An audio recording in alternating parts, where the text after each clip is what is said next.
Johar, Jharkhand. Today I discuss the Chief Minister and the State Council of Ministers.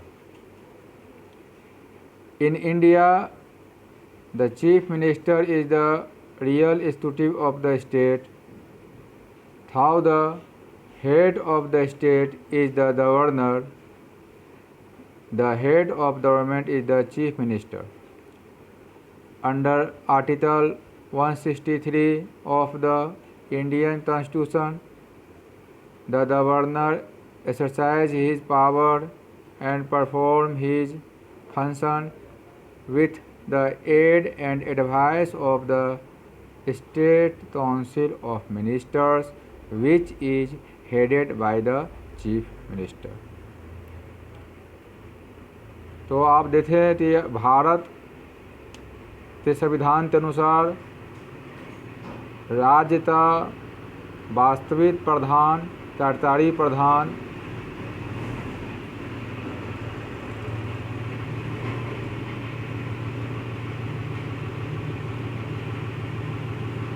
Chief minister है।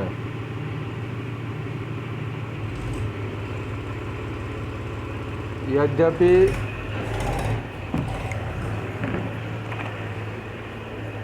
राज्य का प्रमुख राज्यपाल होते हैं और राज्य में हेड ऑफ द गवर्नमेंट जो होता है चीफ मिनिस्टर होता है।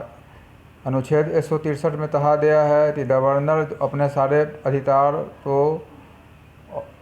और उसको अपने कार्य को मंत्रिपरिषद की सहायता और सलाह पर करेंगे और मंत्रिपरिषद का जो प्रमुख होता है वह चीफ मिनिस्टर होता है।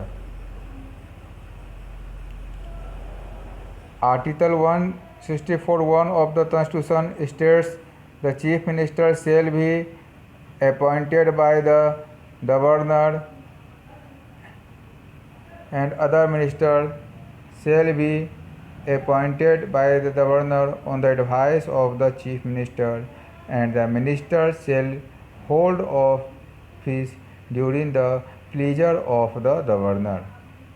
अनुच्छेद 164(1) जो है वो कहता है कि मुख्यमंत्री तो राज्यपाल नियुक्त करते हैं और दूसरे मंत्री तो भी राज्यपाल नियुक्त करते हैं, लेकिन मुख्यमंत्री के सलाह पर ही मंत्री बनाया जाता है और सभी मंत्री जो हैं अपने ऑफिस में राज्यपाल के प्रसाद पर्यंत ही बने रहते हैं।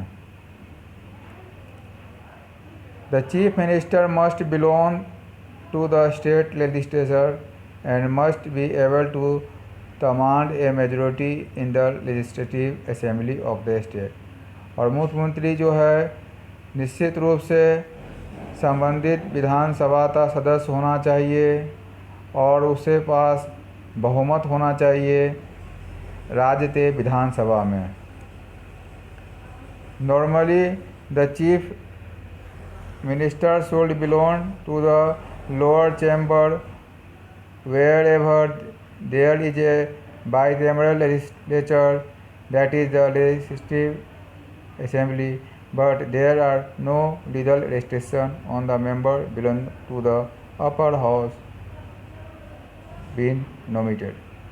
साधारणतः मुख्यमंत्री तो निचले चैम्बर का मेंबर होना चाहिए, लेकिन जहाँ पर दो बाइकैमरल लेजिस्लेशन है, जहाँ पर विधानसभा और विधान परिषद दोनों है, वहाँ पर तो ऐसा कानूनी बंधन नहीं है कि वह निचले वर्ग ही रहे, वह अपर हाउस का भी मेंबर हो सकता है, वह बिन नॉमिनेटेड भी हो सकता है। यानी मनोनीत सदस्य भी जो राज्यपाल के द्वारा होते हैं 12 जो विधान परिषद के जो मनोनीत सदस्य होते हैं वो भी बन सकते हैं सीएम।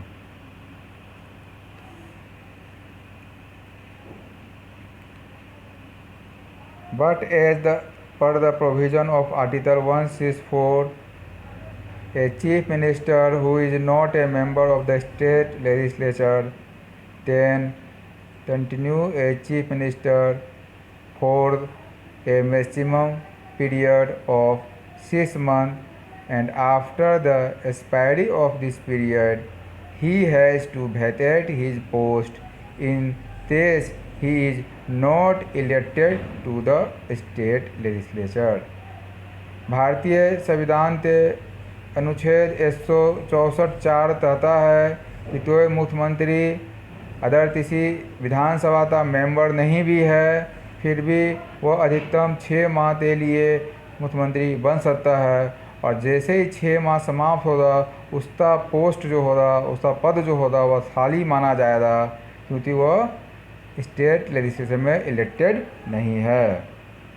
अब हम देखेंगे सीएम का रोल क्या है, सीएम का फंक्शन क्या है।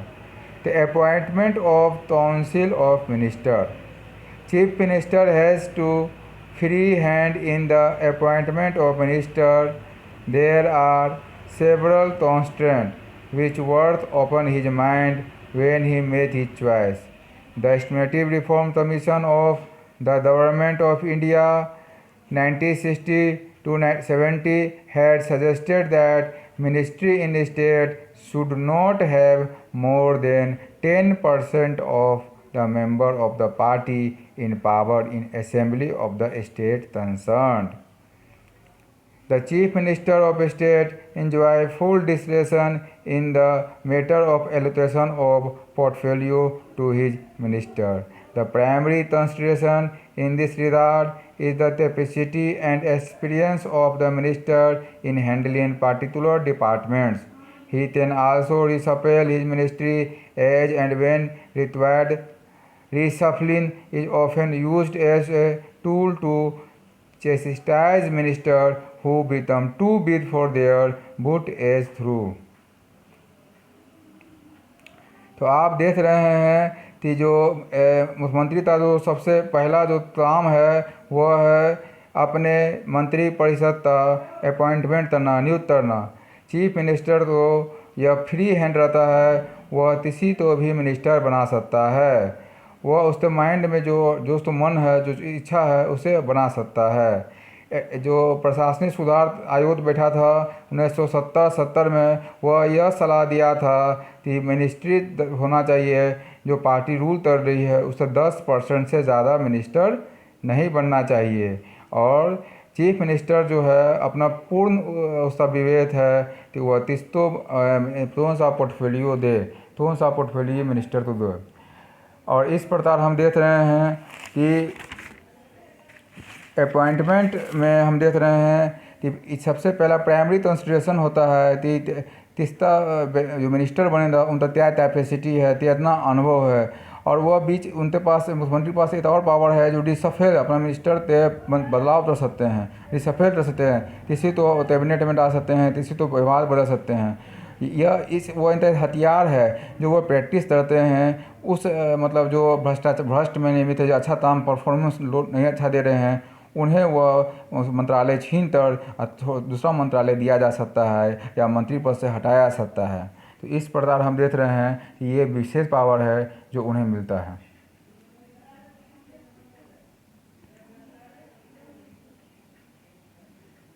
This practice the chief minister of an important portfolio and their vitally fees। इस तरह से हम देखते हैं इस विधि द्वारा चीफ मिनिस्टर जो है अपने पोर्टफोलियो तो महत्वपूर्ण पोर्टफोलियो तो अपने विश्वस्त मंत्री में एलोकेट करते हैं, बांटते हैं, और सभी क्लिप तो विंस तो पते रहते हैं।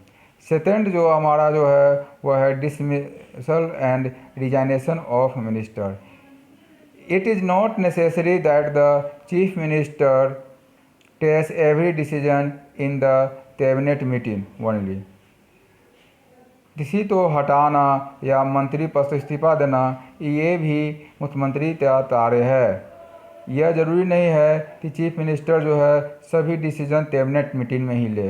If the CM has a strong standing himself, he can take a decision and report it, which then become fast applies for the cabinet. He can also take the cabinet lead who is dealing with the concerned subject into confidence while taking a decision and then place it for post facto endorsement by the cabinet. यह जरूरी नहीं है कि chief minister जो है हर decision तो cabinet meeting में ही ले। अगर सीएम स्ट्रॉन्ग है, मजबूत स्टैंडिंग उसका है, तो वह डिसीजन ले सकता है और वो रिपोर्ट कर सकता है कि मैंने ये डिसीजन ले लिया है। और उसका जो इससे क्या होगा, कैबिनेट से तुरंत उसको पास हो जाएगा।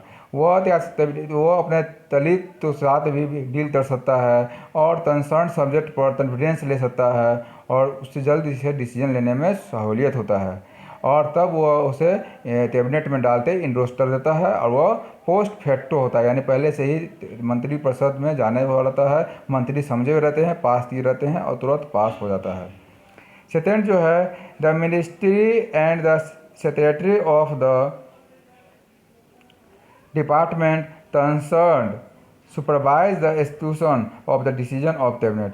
और मिनिस्टर और सेक्रेटरी जो होता है डिपार्टमेंट कंसर्न था, वह जो मंत्रिपरिषद का निर्णय है उसको सुपरवाइज भी करता है और उसे सूचना करता है।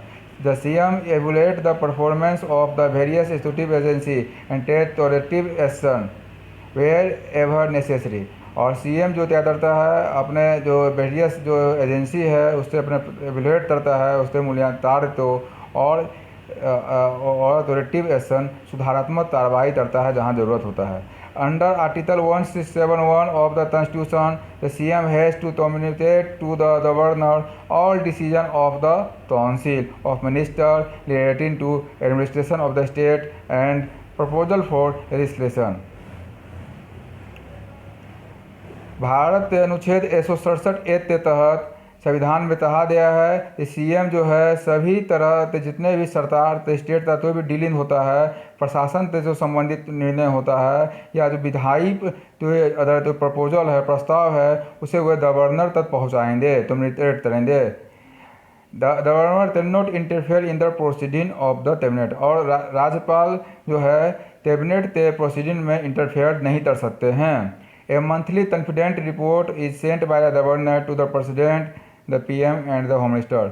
और गवर्नर के द्वारा मासिक रूप से एक गोपनीय रिपोर्ट जो होता है वह राष्ट्रपति, प्रधानमंत्री और गृह मंत्री को प्रेषित किया जाता है सरकार के दिए गए कार्य के रूप में, कार्य के विश्लेषण के रूप में। The National Development Council is designed to bring about effective plan coordination between the central and state government.